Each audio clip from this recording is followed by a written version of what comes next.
Good evening. We are finally here. Thank you so much for joining us for our conversation tonight. Very interesting conversation that's lined up for you. If you're watching on Facebook, welcome. If you're watching on YouTube, welcome. I think now is the time for you to welcome as many people as possible to the conversation, invite them, tag them, so that we can, have this conversation and have as many people as possible participate. Because I can guarantee you one thing, there's so much to learn from the conversation that awaits us. Most of you are familiar, obviously, with the Dawn to Dusk challenge that is slated for this Saturday, which will be taking place. Well, the details, obviously, will be given to you as the conversation unfolds. But also, the key highlight of our conversation tonight is on autism, and I do have with me Mr. Cavalli and Dr. Cavalli, who will be talking to us about the Mulenga Autism Foundation. That is the T-shirt I'm wearing, if you can see that. You also see the T-shirts with Andrew here and Mr. and Dr. Cavalli. Obviously, they will give us a lot of insight into that conversation. Please feel free to leave your comments, share the video, and then also if you have any questions or contributions, please feel free, and we will give out as much detail as we can. So let me start, first of all, by introducing Andrew, who's here with me. He will introduce himself. Obviously, we are live on his page, so, I'm assuming you know him. Hopefully. Yeah, so thank you very much. It's good to have this conversation. Thank you to everyone who's joined us. It's an important one, and hopefully you learn a thing or two. I mean, I definitely have, just from the backstage conversations we've had, and I'm looking forward to it. Yeah, so much to look forward to, actually. So now we have our people of the moment, Mr. and Dr. Cavalli. Welcome to our conversation. Thank you very much. Okay. Thank you for having us. Yeah, let's start first, I think, with the introductions. Tell us about yourself, Mr. Cavalli. Yes, so my name is Joseph Cavalli, and I am an engineer by profession. I've been involved with autism now with our son for 10 years, but with the organization since 2017. Yeah, so I think more will unfold as we go. Okay, and Doc? I'm Tamara Cavalli, and I'm a psychologist by training, and now specializing in autism-related work. I'm a lecturer at the University of Zambia, and we've been living with autism in our house, and sometimes you just want to do the autism stuff. Yeah. Let's start with the basics. What exactly is autism? So I like people to think about autism relating to how, as human beings, we are wired to be social. So there are social expectations in terms of how we relate with other people, and that is what is really affected with people who have autism.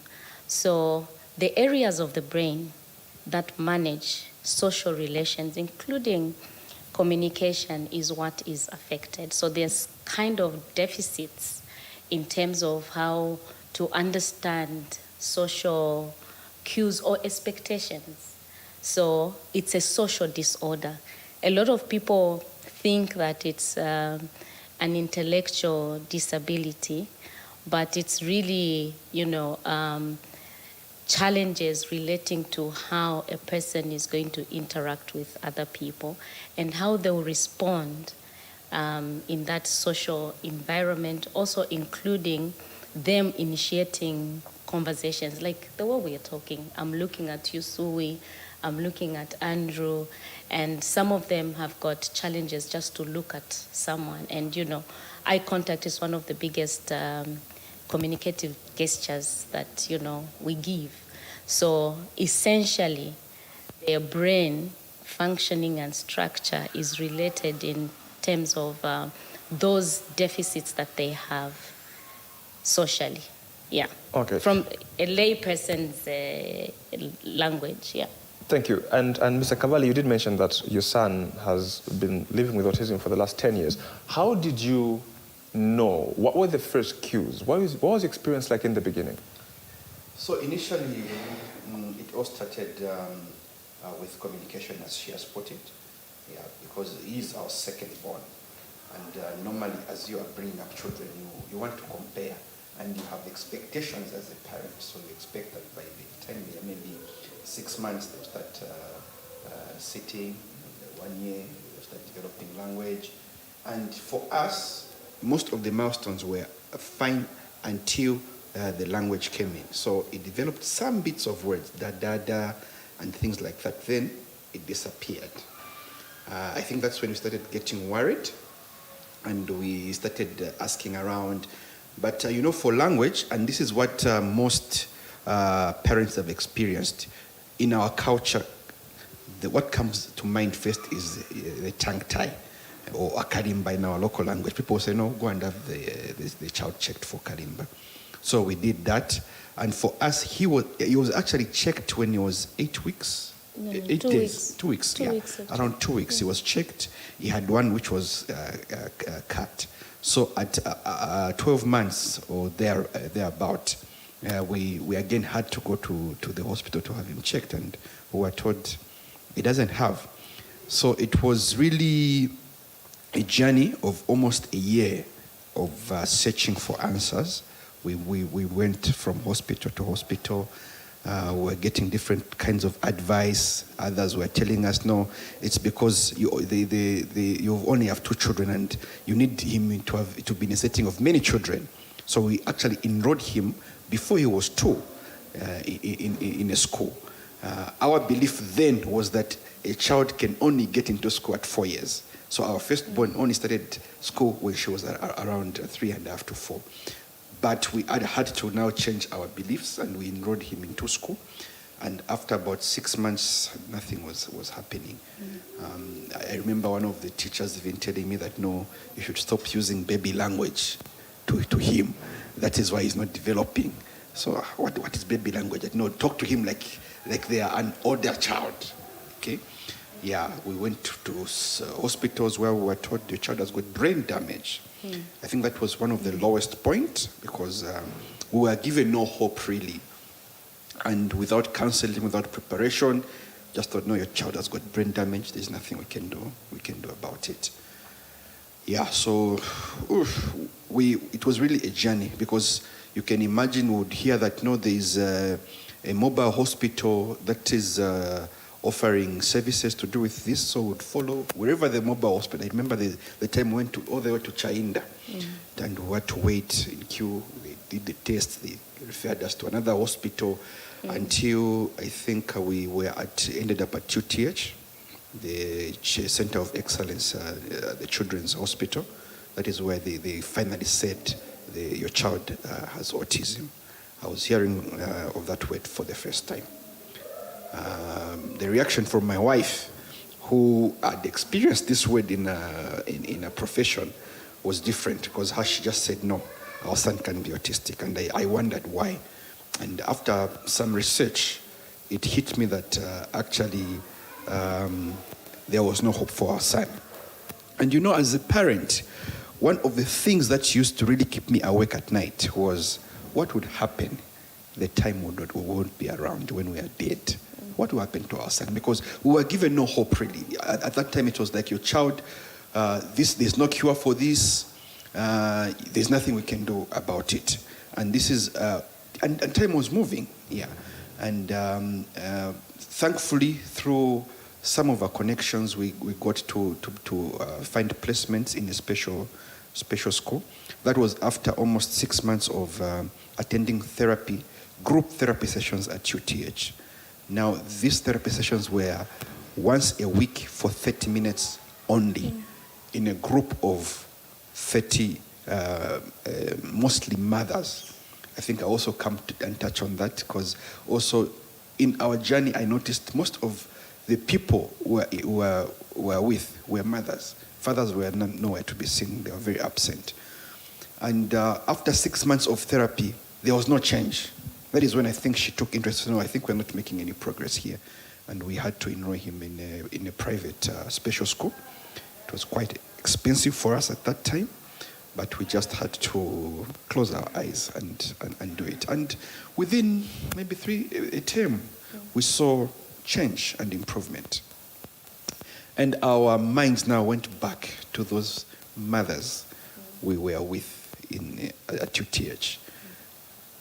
Because that contact time of 30 minutes per week was really not enough to make any difference. So it was just a matter of them passing time, yeah.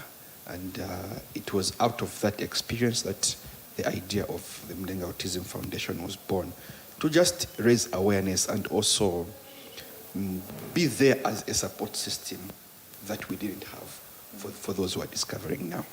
Interesting. Doc, just run us through. I'd like to understand, what are the signs and symptoms of autism which other people can relate to and say, I think I see this in my child, that may others ordinarily may just see and ignore? Okay, so when we talk about the symptoms, there are three primary areas of focus. So number one, it's communication, which is speech or language development. And number two, we look at social interactions. And number three, we look at what we call repetitive and restricted behaviors. So I'll start with social interaction. So a lot of people would say this child is in the world of their own. So they just like to be alone, and they are probably more interested in objects than people. So even when you call their name, they do not respond. Not that they're not able to hear, but because they are not naturally attuned to social interactions. They also have challenges in terms of understanding or obeying instructions, for lack of a better term. If you send the child to take a cup or something, they just pass as if they're not able to hear you. Or when you tell them, look at that camera, for instance, they're not able to be attuned to attend to a particular object jointly. So even without the pointing, initially when I look at you, so we look. So you also look there, but they have deficits in understanding those kind of gestures. So we've had situations, of course, when we're doing the assessment, where we have a parent in, and then a child does not respond to anyone, the parent or any of the examiners, in terms of you calling them or making them to attend to something. And sometimes we would have objects where we try and call their name and show them that object. And then at the end, we activate, whether it's a car or a bunny and objects like that, the child will still not attend to, to that particular object.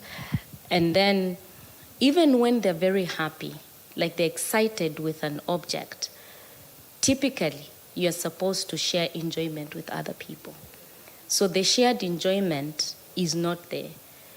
Sometimes they'll just be laughing and laughing and laughing, and you're wondering why they're laughing, and they're not able to share why they are laughing so that there is shared enjoyment. So you find that socially, they're usually on their own.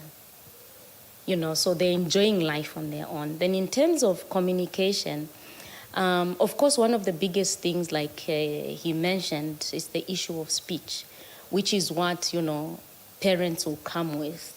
My child is 3. They just mumble some things. We're not even able to hear what they're saying. And some of them will go like, like a foreign language. And they're not understanding why that child is talking like that. So when that is happening, it means that they're not able to express themselves in a language that they will be able to be understood. So we also focus on that. We also focus on how they generally navigate their social environment, using language, using gestures, and also requesting for things. So for instance, if a child wants this mic, and then if they can't reach me, they'll point. Even pointing is a communicative gesture. So it's a challenge. So it's either they'll be grabbing instead of requesting. So even when just understanding that, okay, now it's my turn, I'm using the mic, your turn will come. They do not understand, they don't negotiate. So it's now or never. And they will do what they want to do, whatever they have to do to get that object. So it's like they want to meet their needs without negotiating. And now that becomes, of course, in the long run, problematic. So other than that, we also focus on, we also look out for the restricted and repetitive behaviors. So the restricted behaviors are those behaviors that they engage in. Of course, to us, typical people, they're irritating. Like walking on your toes. They do that most of the time. A lot of them, hand flapping or screaming, or pushing on a hard surface. We don't understand why they're doing those things, but to them, it's kind of, as I've come to understand, is to regulate themselves, their emotions also. Then you find that they are repeatedly doing the same thing over and over, and they like round objects, secular objects. Others, it will just be, running around in circular motion. And so those restricted behaviors show in a way that you expect a child to, for instance, play with a lot of different kinds of toys. So there is one child who just likes elongated objects like pencil. Others, it will just be spoons. Others, it will just be plates. So their nature of wanting objects is usually restricted. For some of them, it can just be a ball. Yet they've been given all sorts of toys, and you just see them just touch one object. So that restricted interest, when the object is taken away from them, it now makes them to, of course, become upset, and they will not hear or do anything else. It will just be that. And when you miss it, because of course it starts out as a tantrum, which is, give me what I want and then I'll calm down, it gets into a meltdown, where any level of negotiation, even when you give them back what they wanted, they will just be crying. And for some, the meltdown can even be for 2-3 hours. So you can imagine in that time what are you going to be doing. So in terms of there's something that is, usually found when we do assessments in terms of communication.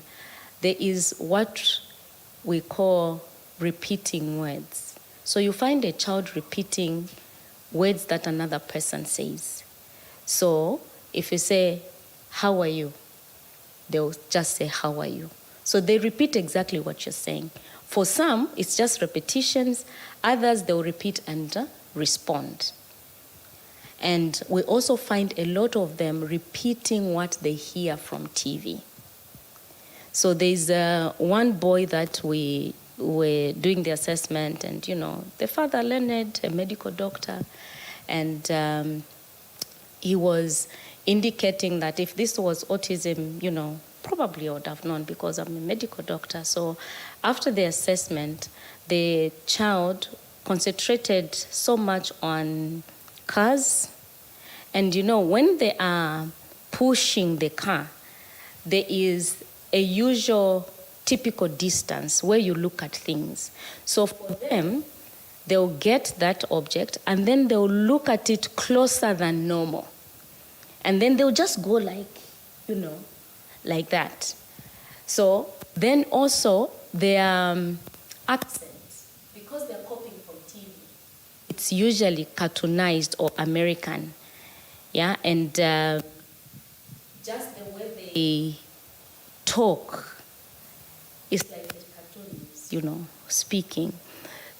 And to some extent, like water, the way the word water is supposed to, it's supposed to be water. Like why are you saying it the way you are saying it when it's not correct?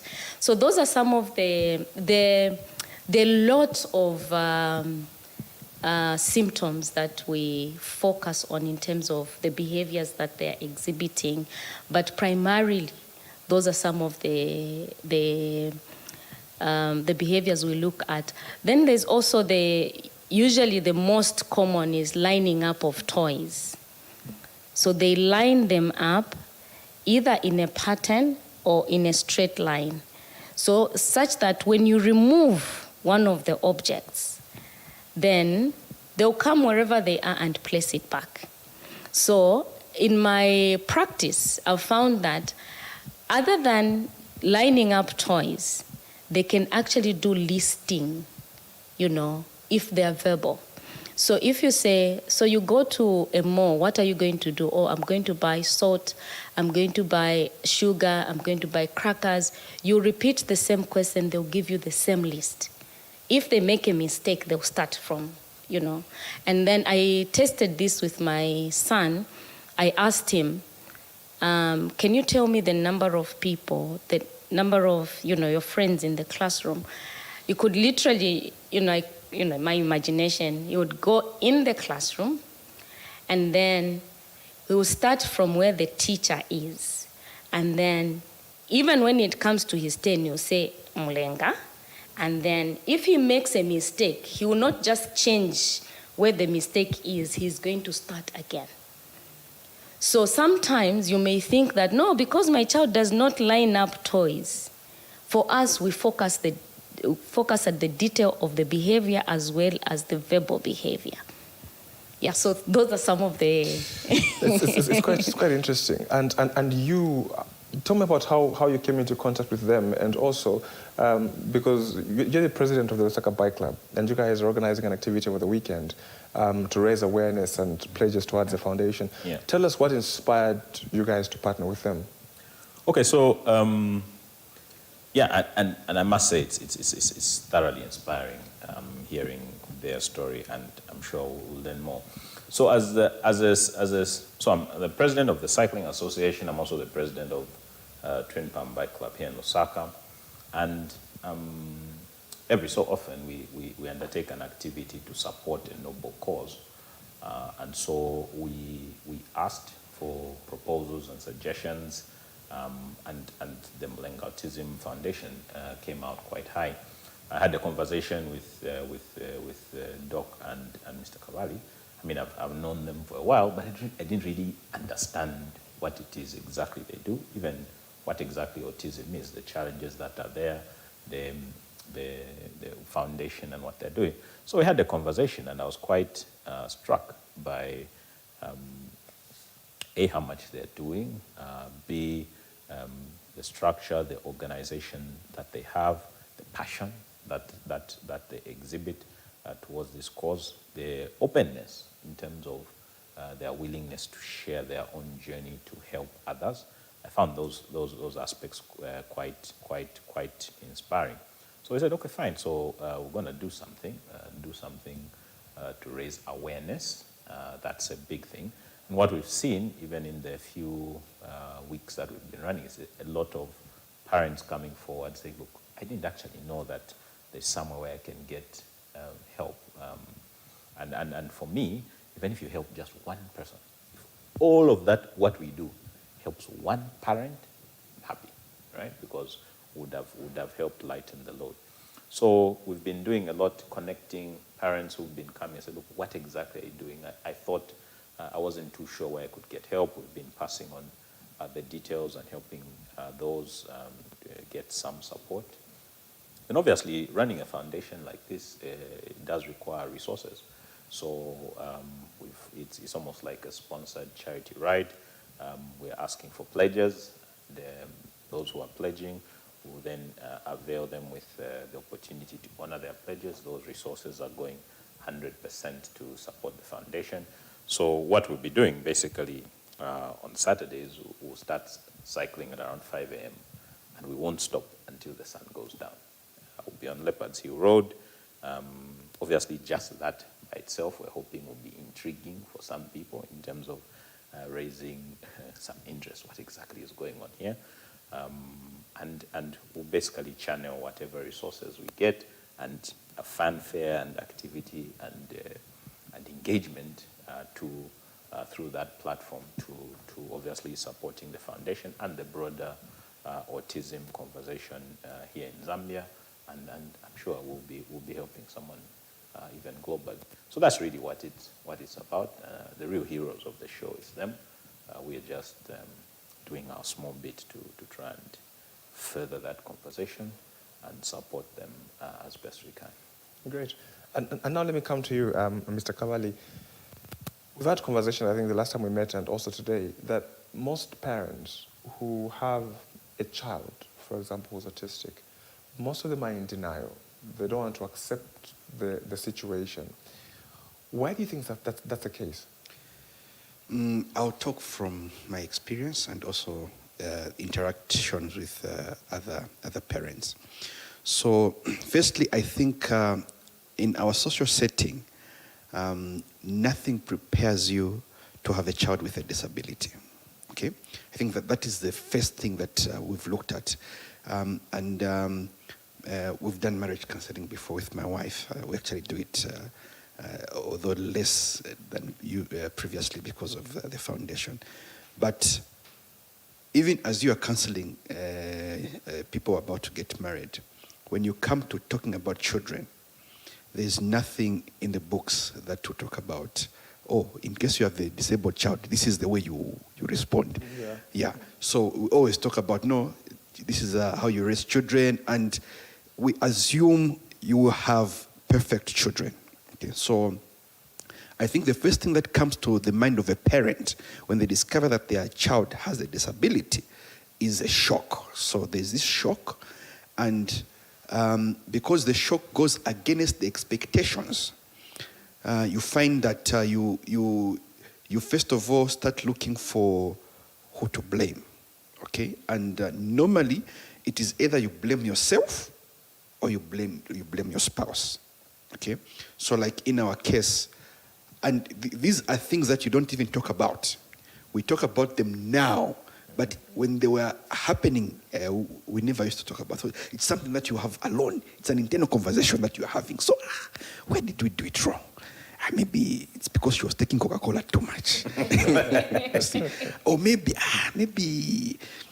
I remember for me, there's a time we were in church and we used to sit next to where the band would be, and they would play very loud music. So I was like, maybe those drums used to disturb the child in there. So you try to find answers. So you ask why. So why the child? Why me? And because the answers are not available, you now go into this denial phase where you just say, no, my child can't be. And you see, as you are having those conversations, you are looking also for positive signs, okay? So like in my case, my mother told me that, even you delayed in talking. Why are you worried? Actually, you are learning talking from your younger brother. So once that conversation happens, you're like, oh, okay, maybe I'm worrying too much. After all, this is where is my child, and I could. But those kinds of signs or positivities that you look for actually just prolong your denial phase, okay? And without counseling, without someone to hold your hand and lead you, it is very difficult for you to come out of that phase. And that is one of the major reasons why we are doing what we are doing. Because you would be surprised to learn that there are actually some professionals, both medical and in a field, psychologists and in education, who have children with these conditions, but also take time to accept. So you find that you are treating other people's children, but your own child is at home and you can't just accept. So it's just, I think, the level of preparation where it is okay for this condition to be on others, but not on my child. Yeah, and you need not just awareness, but I think you need a support system, people to tell you that, no, it's okay.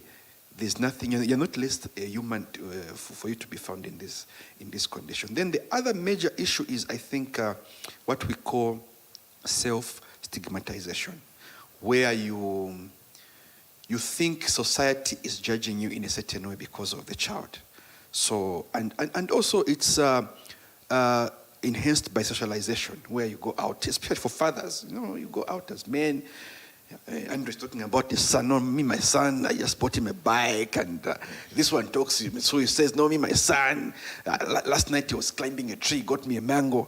And then your son, can't do any of those things. So now, if you are not able to come out, you find yourself also withdrawing. Yeah, you start being withdrawn. And in the long run, you can end up depressed. We've seen a lot of cases. I think earlier I talked about a lot of women raising these children on their own. A lot of men are absent in the lives of these children. So we really need to come out as a community, society, to just say it's okay. It doesn't mean that you've done anything wrong. And you see, for a lot of people, you now start thinking, maybe it's because I did something wrong. And for women, especially single women, you find that, no, it's because maybe I've had this child out of wedlock. Maybe, yeah. So there are all these things, and you are really condemning yourself, and you find that you have a lot of broken homes as a result of having children who are differently abled. So, yeah. Would you say that autism is an expensive condition? And why I ask that is because you've got two classes of people. So you've got those parents that have an autistic child, for example, in highly dense communities, and then you've got those on the upper end who have autistic children. Would you say it's expensive to manage an autistic child? Yes, it is. There are no two ways about it. So autism management and therapy is expensive because just starting from the diagnosis itself, you can't get an autism diagnosis from one visit to a specialist. It's not like malaria where you get a blood slide and they tell you positive or negative. No. So in autism diagnosis, you actually need a team of specialists. So you have a pediatrician from the medical field, you have a psychologist, you have an occupational therapist, you need the teachers, education. Yeah, so it's actually a range of professionals who are involved in just getting a diagnosis. And it's not something that you can give in a group to say, okay, so today I am seeing 10 children, let's start giving the diagnosis. It has to be one child at a time. So in developed countries, for example, you actually have a panel of all these specialists in one sitting, each one giving a different review and perspective of the child. That's when they come up with a diagnosis. So now, just looking at that, that is just the beginning of you trying to get the exact challenge that you're having with a child is expensive, okay? Then after you get the diagnosis now, the interventions themselves are really costly because you can't, maybe my wife can, I know she's itching to say something on that. Yeah, so what intrigued me when you look at the cost is when I was going through some documents from the US, and because they have documentation, and in their analysis, to raise one individual who is on the spectrum to adulthood, it's $3.2 million. Yes. So now, when you get like he's saying, you gather all these different therapists and professionals, a session is probably over 700 kwacha, and that is really subsidized. Because when you go to these, you go in the Western world, you find that these are really, really expensive. And why it also becomes expensive in our context. Right now, as we speak, a lot of parents are crying for speech therapy. But they're maybe under 3 that are practicing. And those that are practicing already have their, times full. So what do you do as a parent? When you look at special needs schools, there are very few. The ones that are there are really, they've reached their peak in terms of getting in children. And also, when you look, I used to wonder why it was so expensive for our son. And the lady explained to me that at most we'll have these children who are autistic, the 2 of them. When we get 3 of them at once, that's really stretching. So it's really one-on-one. So if you have a classroom of 20 children, all those are paying to pay the teacher. So now, if they're paying 1,000, 1,000, 1,000 to make it 20,000, the amount of work that the teacher will have to put in with a child with autism is, they're high-need children. So it's just generally very expensive. So that's maybe, just... so let me also add. So she's talked about the challenge of the classroom. I can also talk about the challenge of the tools. Yeah, so you look at the tools that are needed. It is not just, for example, in education, it's not just a chalkboard and chalk. You need specialized tools to help the child. So it's not just about nursery. Every step of the way, you need certain tools that the teacher will use to activate the child. And as she has said, in doing that, you don't teach them continuously. So if they are at school, for example, from 8 to 12, it is not the whole time that they will be in class. Because one of the things that they have is a short attention span. So you need to time your sessions maybe to 30 minutes max. After that, you need a break to change to another activity. And as she has 30 minutes is too much. They are limited. They are limited. So like our son, when at one point we had a teacher come home, and I think initially he would sit for not more than 10 minutes per activity. After that, he would lose concentration and he'll start fidgeting. So you have to let him walk around. And as he's doing that, he has to be monitored. So you find that one teacher can handle not more than 3 children at a particular time, compared to typical where we can have up to 20 children. So now if you look at just that cost also, it doesn't matter where the school is located, whether it's in a low density area or wherever, it's just expensive because of the resource requirements. And that is one of the things we are trying to advocate for. If we could have more research done so that we have homegrown solutions. If you look at our tagline, we talk about innovate, unlock, and empower. So we are really focusing on trying to do locally grown tools and solutions to help also bring down the cost of interventions and therapy. All right. I've got a number of contributions and questions coming through the Facebook page, and I would like to direct most of them, or all of them, to you. But before we go into those questions that are coming through, I wanted to find out from you, what is the cost of just having a child who has autism and you want to make them live a normal life because you're hopeful that someday it will go away? And my question there is coming from the fact that there are some children, for example, that the parents have accepted and they're engaging these interventions, the management and whatnot. And there are those who just let the child grow and hope that one day everything's going to be okay. What is the difference in a child that's autistic and is under management and one that's autistic and just is basically forced to live like a child who doesn't have autism? Okay, so firstly, to clarify, autism never goes away. So even for individuals that have received management and therapy, what that does is it helps them cope with our environment.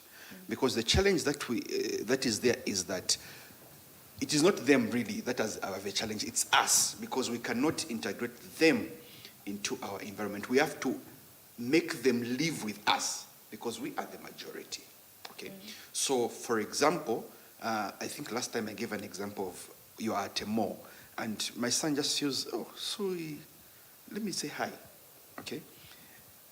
Saying hi to him is a good thing, but our society says you cannot say hi to a person who you don't know. So then what the therapy does is to teach the child to say, when you are in a public place and you see someone you don't know, no matter how attractive they look to you, as long as you don't know them, you can say hi. So if he comes up to you, he says hi, and peradventure you respond, the next question will be, so how old are you? Do you have any children? She's asking a Do stranger. you beat your children? Do you beat them? To him, that's a normal conversation of getting to know you. But in our common setting, that is not right. But then, so when you tell him that you're not supposed, that's not how you engage a person. You ask you to say, but what's wrong have I done? What is wrong with asking someone how old they are? I am 10. Daddy, how old are you? You say, I'm 45. And say, yes, so what's wrong with you telling a person how old they are? So then, over time, he learns to say, oh, okay, these people, this is the way they live. And he adjusts. So the moment he adjusts, it doesn't mean that the autism has gone away. He has just learned to live with us. Yeah. Okay? So now, for you to get him to that level is a lot of work, because, as we have said, you need, first of all, for our son, we've done speech therapy to teach him how to talk. We had to teach him how to use the toilet, not us, the professionals, had to do that. Right now, we are dealing with tying shoes. For us, we have taken interest. So what they're doing at school, we are also supplementing with home therapy. But you can imagine, there are some parents who just leave it to the school. And it takes a little longer when you just leave it to the school. So if you don't have any therapy at all, you find that you have a 10-year-old child behaving like a 3-year-old child, because that's the level of development. Because you are leaving it to the natural them to develop naturally. And the brain has deficits already. It can't develop naturally. So they develop at the pace with which they are comfortable. So to change the wiring of the brain, you have to put pressure on them. Yeah. And to do that is very expensive. So let me just give you an example. The time we were taking our son to the special school, that was 2015, we were paying about 6,000 per month for 8 to 12. 6,000. That is 7 years ago. 6,000 every month. On top of that, you have to supplement now with, because we thought it wasn't enough, someone coming home, and we were paying about 1,000 extra per month. So in those days, we were paying about 21,000 every term. That is more than these private schools that are charging, international private schools were charging at that time. And that is the only time we saw that. And for us, even us, couldn't sustain that. So the moment we saw that, okay, he had now gotten to a point where we could take over, we actually withdrew him from that school and took him to a typical school. But from time to time, you see that if you're not consistent at home, he regresses. So you have to, it's constant work. It's constant work until he gets to a point that he is able to do things on his own. So right now, we are dealing with tying of shoes. Shoelaces. Yeah. So at least now we have driven interest. He's now interested. Previously, we would try and he would fail, and because if he fails, they would say, why bother? So we used to buy him shoes without laces. Now, because he's using soccer boots and he wants to be playing soccer, so now he has gotten interested. He wants to try. And it has to be continuous practice. So it's not something that you teach once and the following day he learns. So you have to, maybe for the next 1 month, we'll be dealing with that until he gets used to it. Buttoning up his shirt, we had to teach him regularly.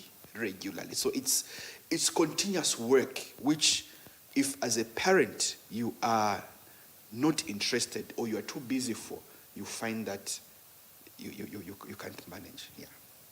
All right, let me go through some comments. Mubanga Kapambwe says, this is a very informative and important awareness session for all, whether one has a child with autism or not, for better understanding and better relations. Joshua says, great lesson. Deborah says, keep pushing. Job well done. Inclusiveness is important. Jacob says, thank you for this awareness program. Katie says to Atasha, thank you, I'm here. And then there's a question from Mwate Precious, says, how early do autistic characters start to show in a child? And what can a parent or guardian look out for before they take a child to be officially diagnosed? Okay, so we always talk about this in terms of me and my husband. When we look back to the time when our son was like 6 months and when he was really like below 2, when we were taking photos, he wouldn't look at the camera. So there's certain things that, including responding to their name, at 6 months, when you call the name of the child, they're supposed to orient at least where the voice is coming from. And other than that, just the hyperactivity also and irritability. Well, no, children will be irritable, but the level at which they are soothed or calmed down is a little extended. And also, there's some that don't want to be cuddled, like, they're sensitive to touch. When they hear noise, they're hypersensitive to noises, or even just certain foods. So there are these issues that you will be able to identify, especially, with with parent instinct. You'll be seeing certain things that are not in line when, you smile to this child, you are expecting a smile back and they're not able to do that. So we can actually see, it's just that, because it's a social disorder, it's a challenge to indicate that you have seen it. What if, it goes away? And also there's the issue of professionalism, because as is a social disorder, the child is not being able to respond socially. So as they grow, the demand socially becomes much more. And it's dealing with those social demands that they will not be able to understand. But as they are growing, you'll be able to see certain issues, especially with, the bubbling, the da-da-da, the ta-ta-ta that we look for. If that is not there, then, you can start to think, just to entertain, because I think I just want to write on what he said. When, as a parent, your mental health is not optimal, like, you are worried all the time, you will not be able to be effective in your interactions at home with the child. So that's the importance of accepting the condition. So it's not like, the people would say, you worry too much. But you're better off when you identify early, the brain can be shaped. And now that, comes to what you had asked, the person that is receiving therapy and one who does not. One who does not, the likelihood that they will be dependent on other people will be high. Because there are some who are in their 30s, they're not independent to use the toilet on their own. So now you can imagine that somebody's in their 30s, they are birthed, because their fine motor skills, their fingers are really weak, and they need a lot of help to get them firmer and to use them. So there are those natural things that we expect, a child will get it or the person will get it. Some are in their adult years and they're not able to brush their teeth and things like that. So, and also, we are training our son. Of course, he knows that he's autistic, but the understanding of what it is not completely there yet. Because sometimes we just ask you, why am I like this? And the thing is, they know socially from their surroundings that they're different. So they know that they struggle with school. They know that they struggle with so many things. So if they're not able to be told, probably you are doing this because you are challenged like that. They want to socialize, but just to initiate that is a challenge. So the one that gets therapy, like we tell our son, these things are happening not because you want them to happen, but because you've got that barrier. So he gets to understand himself. So increase self-discovery, which now feeds into independence. So it's really something that, you can't go wrong if you start early. All right. I've got another question that I'd like to bring to your attention. This one is coming from Bupe. Says, currently only UTH offers affordable diagnosis, weekly therapy and support. There are children on the autism spectrum across the country. How does one get affordable assistance outside of Lusaka? Well, it's a $1 million kind of question, because when we talk about autism assessment, we're talking about not a checklist. That is why it's expensive.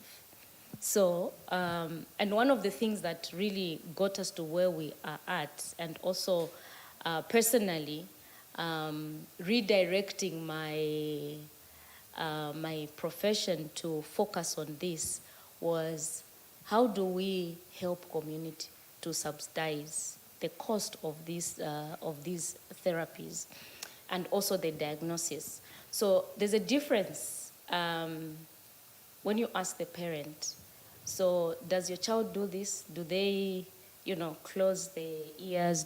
Are they hyper and things like that? The actual assessment is to present activities. So I'll be 45 minutes or an hour, depending on how the child is responding. Yeah? Sometimes we've got an assessment that has taken like 2 hours. And some assessments have not taken off because the child is just, in a meltdown. So that assessment helps us to understand at what level is the child struggling, because you want to deal with the struggle. So if you, like, a lot of people come to me and say, okay, I got a diagnosis, my child is autistic, what should I do? I can't advise, because I don't know the kind of current challenges. So those current challenges are the ones that we work with. So if the child has got, attention issues, we focus on things like that. But again, when you get to, we get people from Solwezi coming for just a diagnosis. Others, and at this point really, is just a confirmation, because somebody would have mentioned that probably this is autism.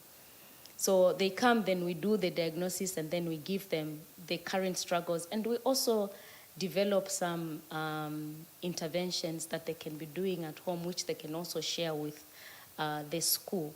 So we don't have many across the country. It is our hope that even as we speak like this, people who are in those offices responsible for child development are going to have a listening ear and come on board, because we need I mean, we get people from Mongo, Solwezi, the Copper Belt, Livingstone, coming for a diagnosis, you know.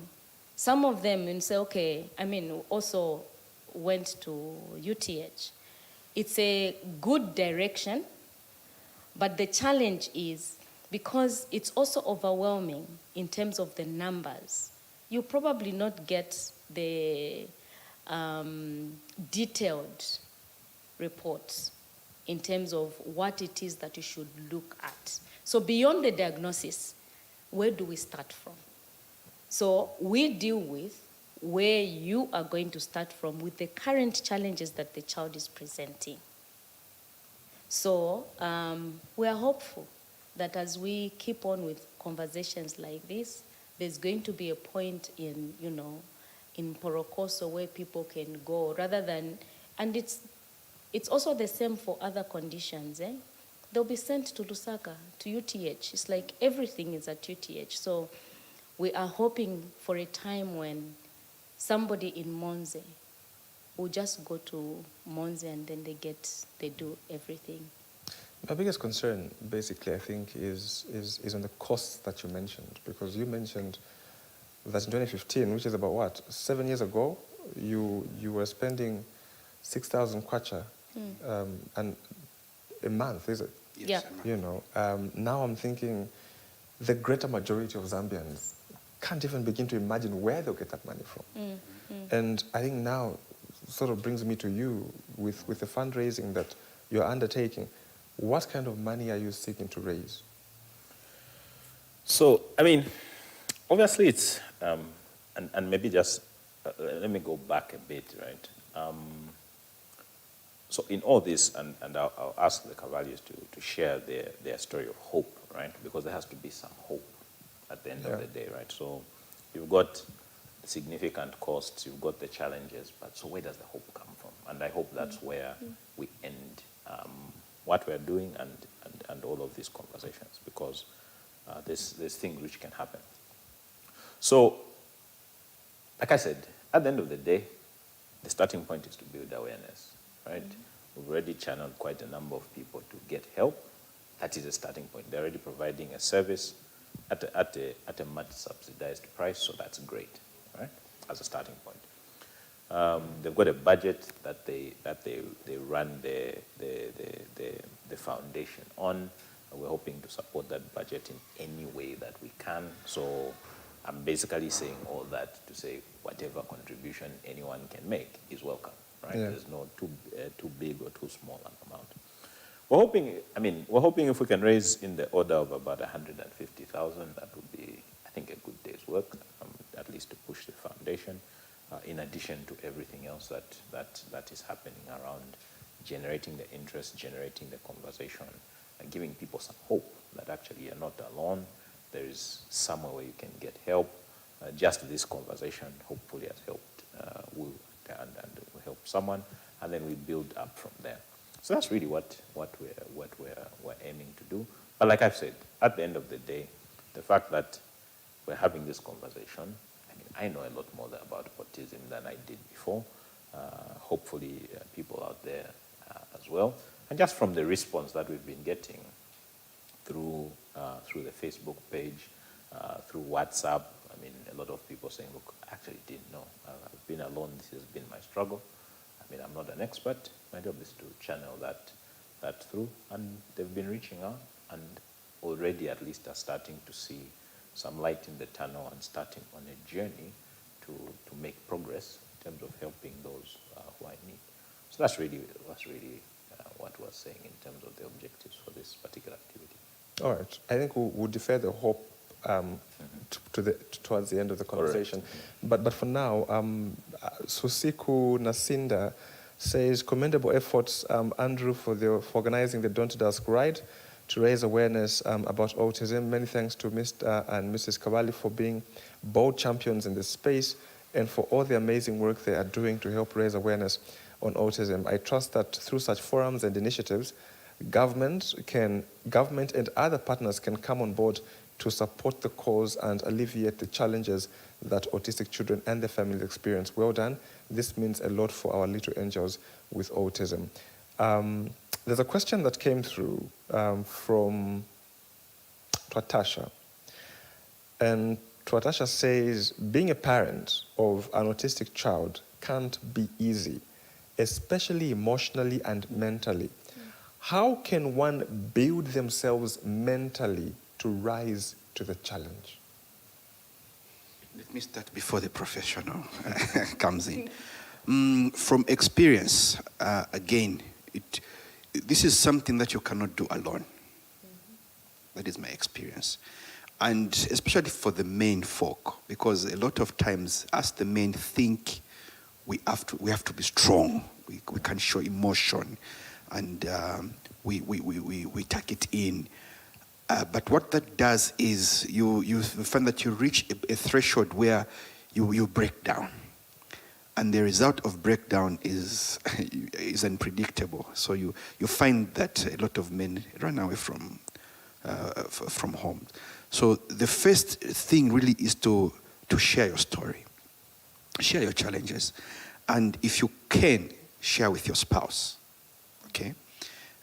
Because I can assure you that even them, they are also going through their own challenges. Yeah. And as you are sharing, you discover that you are actually facing the same challenges. And the moment you accept and you stop blaming each other, then you are actually helping the child. Because most of the time, we focus on ourselves, forgetting that the person there who needs the most help is the child. Okay, so do you know that you can't do it on your own? Seek help. So if you from the next step after talking to your spouse is now you can engage professional counselors, because you actually need counseling. We didn't receive counseling per se. We were our own counselors. Yeah, so you'd find that my wife would maybe just notice that I'm in my own world, and she would ask me, what are you thinking about? Just share. And sometimes as a man you try to be strong, but I think I learned through the process that the more I shared, the more I came out. Even just to come out in the public was very difficult for me. It was easier for her. For me, it was really very difficult because I thought it was a private matter. But again, after coming out and seeing what help others were receiving, I thought that was a point of ministry for me. And, it's not easy. You really have to sacrifice. And one of the things is don't be selfish, because in you trying to do it on your own, you're actually being selfish. You're forgetting the child, you're forgetting the marriage, and at the end of the day, we have a broken society. Yeah.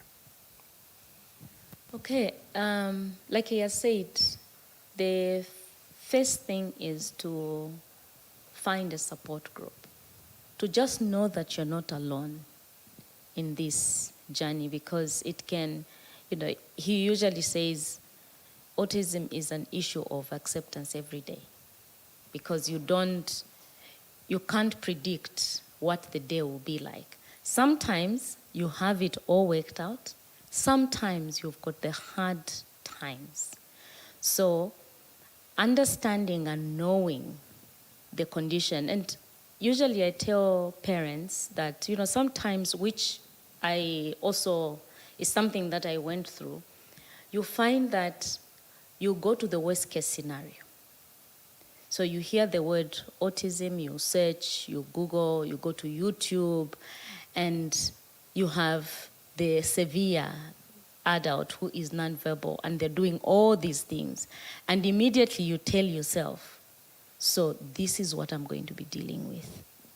So we do psychoeducation about the condition and where the child is at.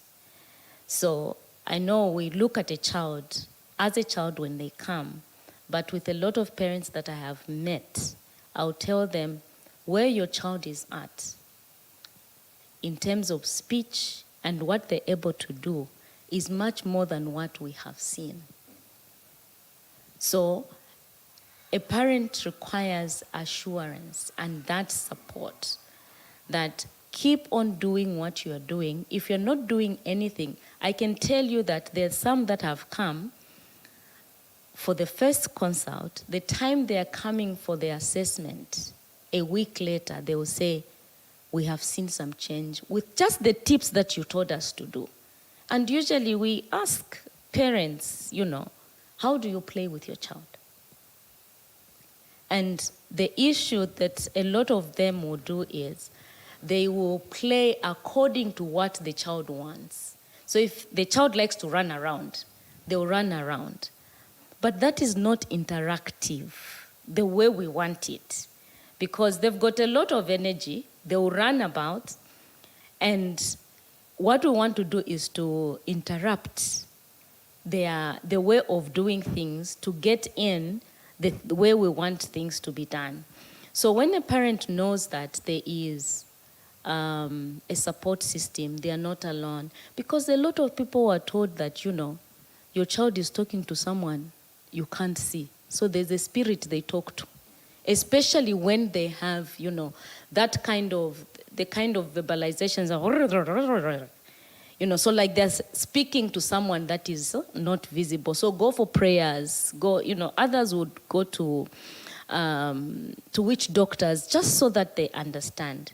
So when they know that there's a community of these people and there is something that I can do about it and I need the energy. I tell a lot of parents that you don't speak to them the way you usually speak like this. You need to speak in such a way that you capture their attention. So meaning that if you are an introverted kind of parent, reserved, you need to restructure your life, which is exactly what I have done. And I tell a lot of parents, I'm very quiet. But this has taught me to really change who I am for the benefit of our child and many other children that I see. And people say, you've got so much energy. I have had to build this energy. It just didn't come from nowhere. Yeah, and I was even sharing with him as we were coming, there's a strategy that we've started using because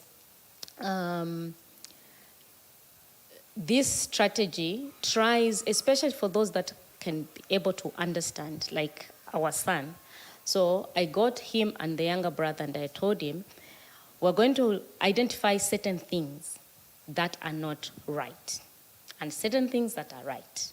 So, and of course we're targeting his behaviors. So is screaming right? No, it's not right. So we had a deal. And this is done really in a playful manner. So we say, okay, all the behaviors that are not wanted are not cool. Yeah? All the behaviors that are wanted are cool. So when he does something that is not wanted, then I go like, that's not cool. And then you also go like, yeah, it's not cool. So I was just telling him that the way he reacts to the cool versus not cool, there are no, he doesn't scream, he doesn't, there are no tantrums. So when you tell him not cool, you just do like this, and okay, not cool. No, it's not cool to scream, So there's a way that he has now come to manage the things that are not accepted by us. So if it's something that is cool, you need to reinforce it. You've done that. Oh, that's so cool. So you just really have to, I know it's not easy, but I tell a lot of parents, be uncomfortable for the development of your child because a time will come for the rest. Like you just give an instruction, then the child is able to do it. But before then, we need to ensure that we exhaust different kinds of strategies to get them to understand our world. So the other thing I like to share with the parents is, even if there was $1 million here, and I'm told to live like an autistic person, I will not. Because my brain is not wired like that. In the same way, what we're trying to do is to rewire their brain so that they accommodate us. But in so doing, we have to be very patient. Even for me, if I'm trained to live like an autistic person, I'll probably, when I'm given the patience, the training, the consistency, I'll do that. And we see that whenever we get to be consistent with certain things, they are able to make those associations. So with the parent, it can be emotional, but crying is not going to sort the autism. Maybe I can just add to the question. I think we haven't touched on the impact of culture on acceptance, because that is really big. You hear people pass comments like they have put the child business. Those things may come as comments, but these are things that stick, so that when you're actually experiencing it, you now start thinking, what are people thinking? Maybe they think I'm using the child. Or rituals. There's rituals. The issue of witchcraft is also quite big. We've seen families where they say, no, it's actually your grandmother, your mother, and especially if you don't get along in the family, you look for someone to blame.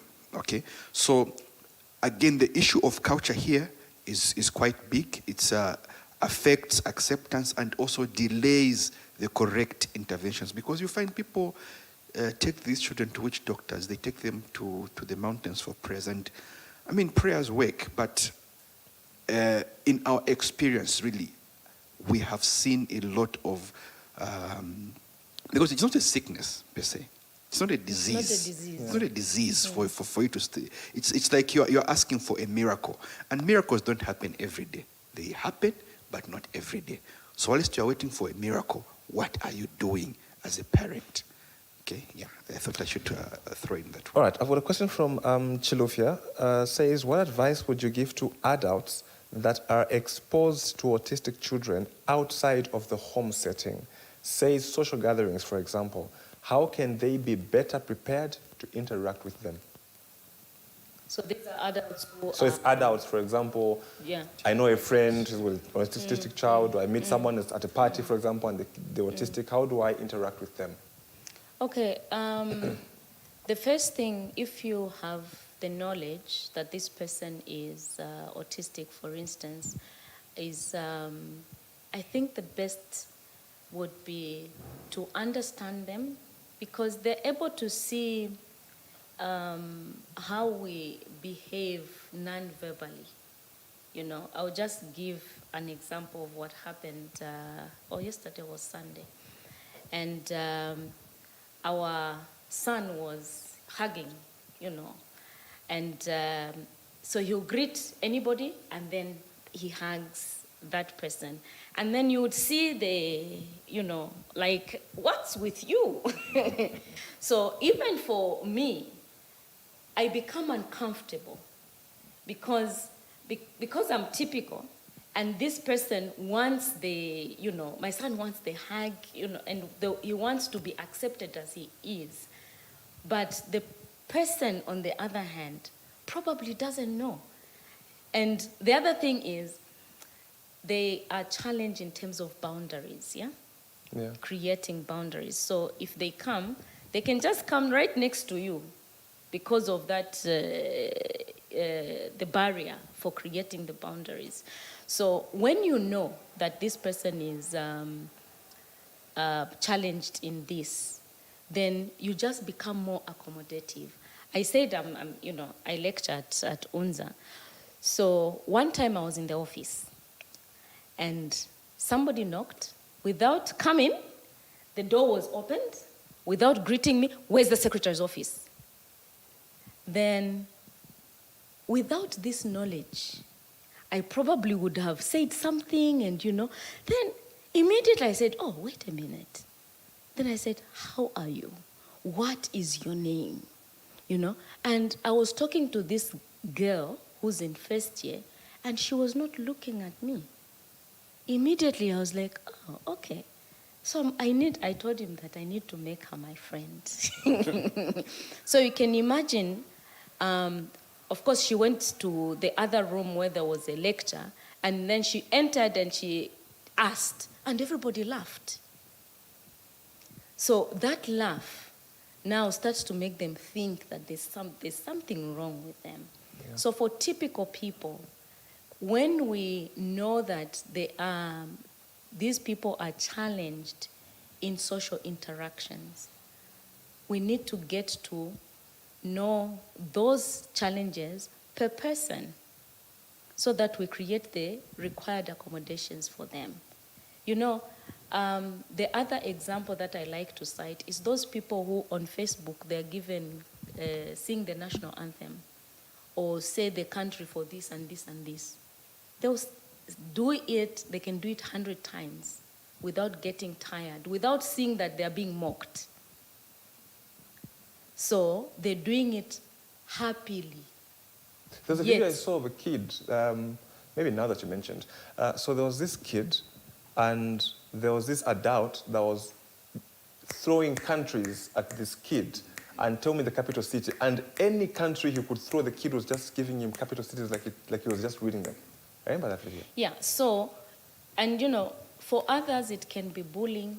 It's, you know, they like to do certain things, even singing the national anthem. They are missing some words, and people are laughing, and they're taking videos, and they tell them, do it again, and they would gladly do it.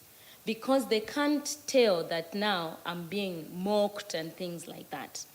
So for people that are typical, creating an environment where these people are understood as people, because at the end of the day, they're human beings. So it's us to create those accommodations for them and stop to take advantage of them. I'll tell you, I was in Luansha on a separate research project, and we're going house to house. So I got to this house, and there were two young girls who were saying, Tetukaseke, you know, coming to that place where I was. And then they come and greet this guy, probably in the early 20s.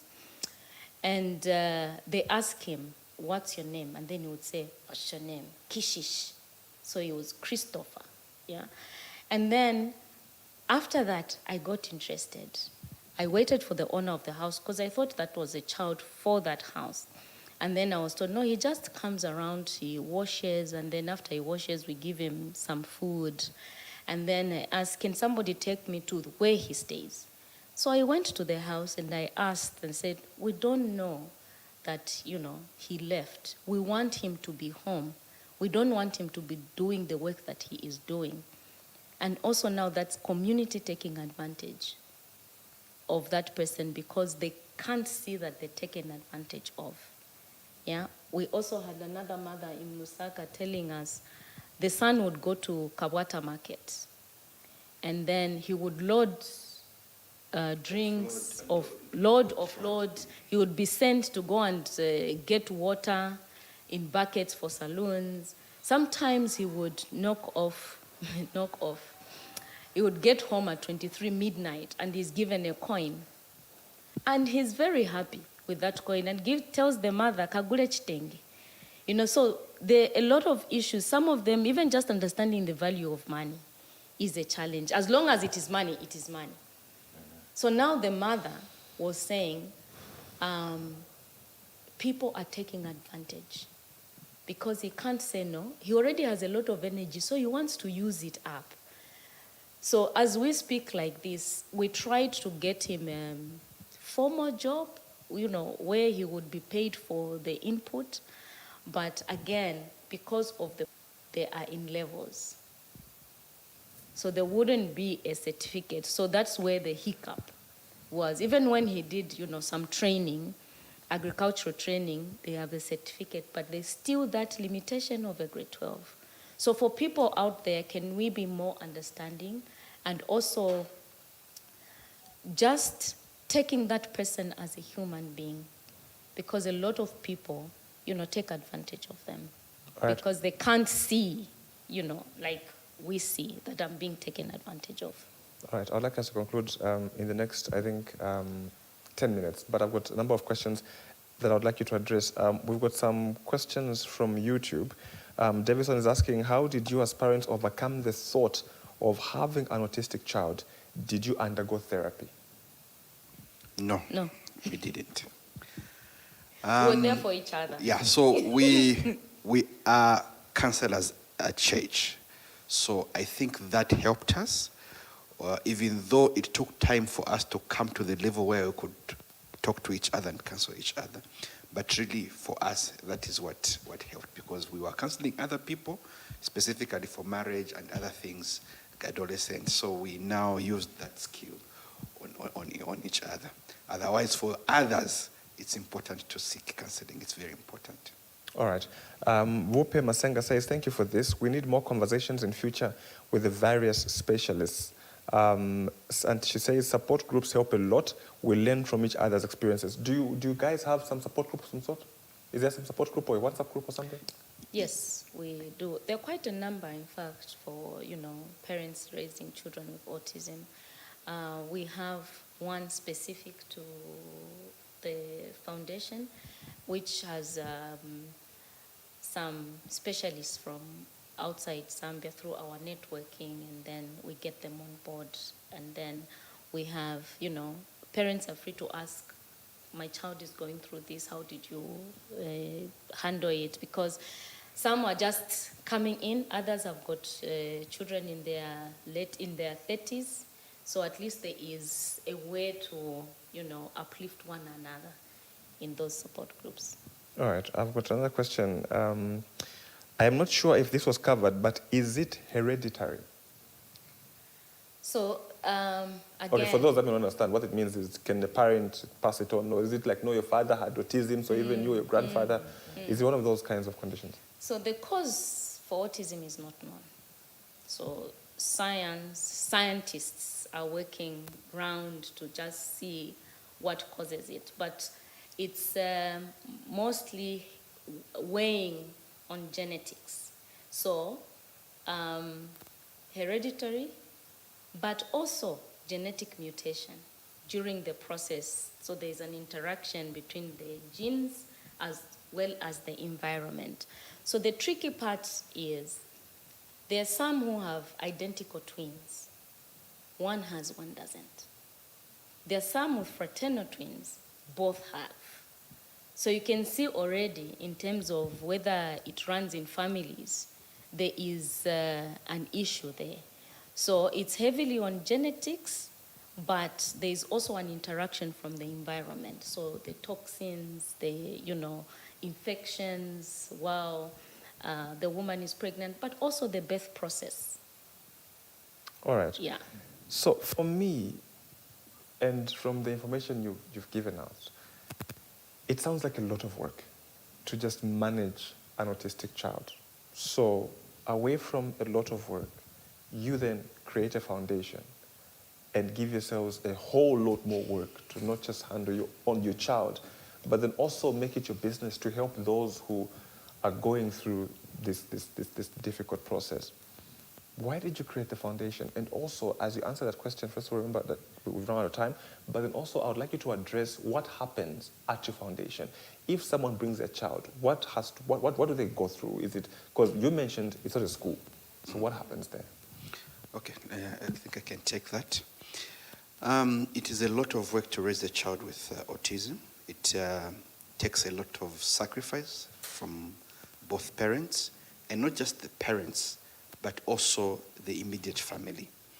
For us, after we saw the gains that we made with Mlenga, as Christians, I think the immediate, we live in a community, we live in I think do unto others as you would happen to you. So it is really an issue of us ministering to community and spreading the love of God. And especially that we knew the solution. So it would be really unfair for us to keep to ourselves. We've had to do a lot of adjusting, both at home. You can imagine there are times when we don't have TV. Right now we don't have TV. We haven't had TV for 3 months. It's off, off. because we are trying to help him. So you can imagine when people come to visit, you have to do a lot of explaining and the like. And for us, it is to spread the message of hope. I think Andrew talked about hope. It's very important for people to have hope, because with hope, we'll have a whole different, even if it takes longer, but if there's a little ray of hope, this child will have a future. And for us, we started with awareness, and where we are right now, I can tell you that 6 years ago, 5, 6 years ago, when you talk about autism, people would be asking, wondering what is that? But I think we have made strides, and right now, people are even coming out. So for us, that is a positive. We've had to spend our own money in the initial stages, but we're seeing fruit. People coming to help. So basically, at the foundation, we started with awareness. That is why initially we didn't even have a location. We were just on social media, on radio, TV, just raising awareness. When we saw the overwhelming response, because when you raise awareness, now people start asking you, so yeah, we know about it. My child has autism. What next? So now that gave us the next step to say, okay, let us start some limited services. And because we are both part-time, we couldn't do a school. I know the question of the school always comes up, but it is a lot of work, and we are both part-time. We don't have the resources to run the school. So for now, we don't have a school. So we are giving support services, family support services, counseling. We are doing assessment for the child. And for those who are not able to send their children to school, in the localities where we are found, because we are found in Matero, we have a resource center in Matero, they bring in their children, more like a drop-in center, for just the morning, where we help the children. Instead of them being idle at home, we help them with basic skills. Apart from that, we do advocacy. So through programs like this, we get to meet government officials, people who are making policy, so that we see how we can work together for them to make friendly policies towards individuals with autism. And we are seeing a lot of goodwill and good response. We also do supporting the education sector. So we've partnered with a number of schools, though we cannot run a school at the moment, but we've partnered with schools where we are helping the teachers. And that is also an area of hope, because I can tell you that there are people out there who run schools who are keeping these children out of passion. So you find that they're not a special school, but they've seen that I can have space for these children. And we have a lot of schools there who have maybe 10 children with autism. But then they don't know what to do with them because they don't have the skills. So we go there to just give the teachers the basic skills of how to handle these children. Then we also do psychotherapy counseling and also psychosocial counseling for both the children and the families. Yeah, I think in brief, that's what we do. All right. I think you have something to say. Yeah. In addition to one of our major service philosophy is we do not focus mainly on academic skills. We focus primarily on social skills. You know, teaching a child to sit when they should sit, attend, request. Those are basic social skills that they require for the classroom. So we are preparing them to be able to adjust and adapt to a classroom situation. So we are focused on those social skills, the behaviors, so that the unwanted behavior can actually be reduced, because unwanted behavior comes when there's misunderstanding between the individual and the people who are creating those demands. All right. Yeah. Maybe you can also talk us through, as we come to an end, the activity for the weekend, and also is this like a one-off in terms of your relationship with the foundation? Yeah, thank you. Quite insightful.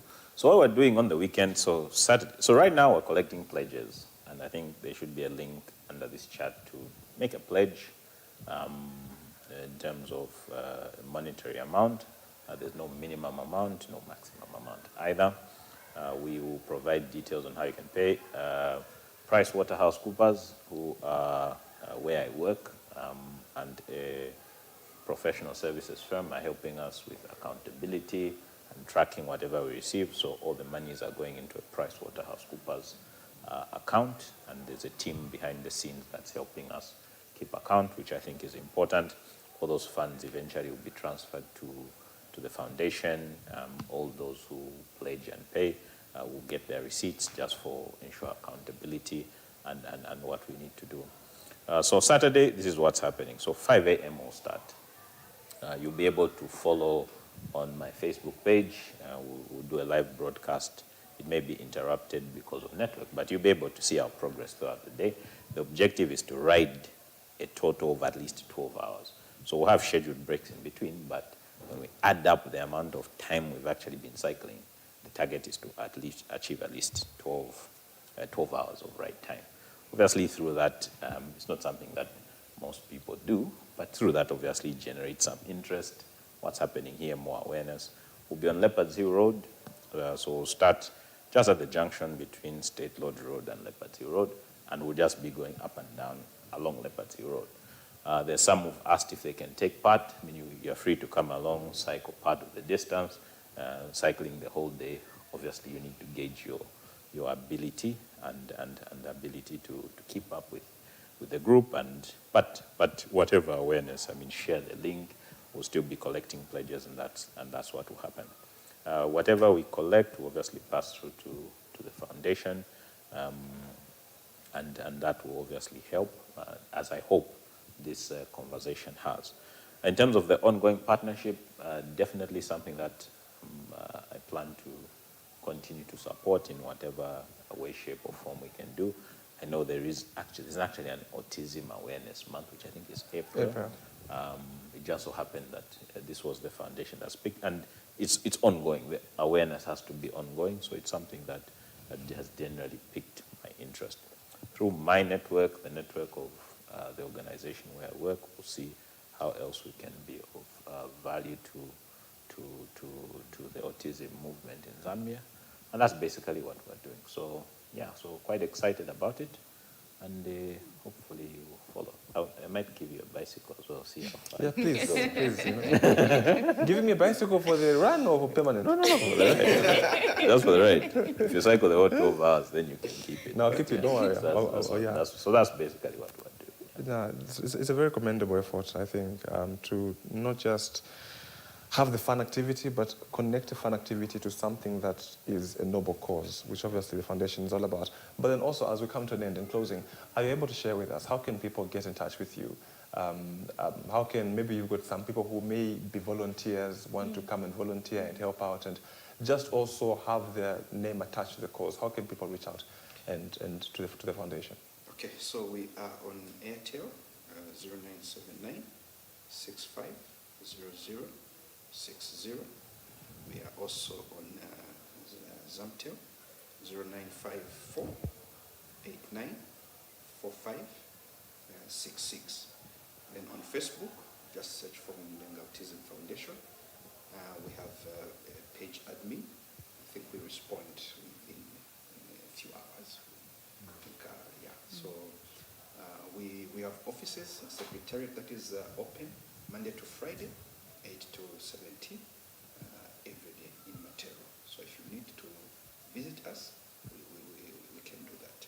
For those out of Lusaka, we can, if you require us to visit, we can actually make arrangements. We've done visits to Wangwa, done visits to Chibuye, done visits to Mfuwe. Yeah, so we managed to do that. But again, it's all on resource dependent on resources and time availability. So that's how you can get in touch with us. All right, thank you, Mr. and Dr. Kawali, for the time. It's been quite an insightful conversation, so much to learn. Also, for those parents, obviously, that have children, I feel like I don't think they're the same anymore with information given out. But then also for those that may not even know someone with autism, they're more aware. in terms of how to interact with these and how to deal with them. So thank you so much for your time. And I look forward, obviously, to having more conversations like this so we can raise more awareness and reach out to as many people as possible. Because I don't think it's fair that people should be treated a certain way because of a condition that is not of their choosing. So it's good, I think, for us to create as much awareness as we can. And also to you who's been watching, thank you so much for the time. It's been quite a long broadcast, much longer than we anticipated, but thank you so much for the time, and thank you so much for the contributions and the questions, and also just the encouraging messages that you did bring through to the broadcast. And obviously, Andrew, we look forward to Saturday for the bike ride. And obviously, maybe also later on, we can give a report of how it was and, the effort, and also just track the progress that the foundation is making. Otherwise, thank you so much, and have a pleasant evening. Thank you. Thank you.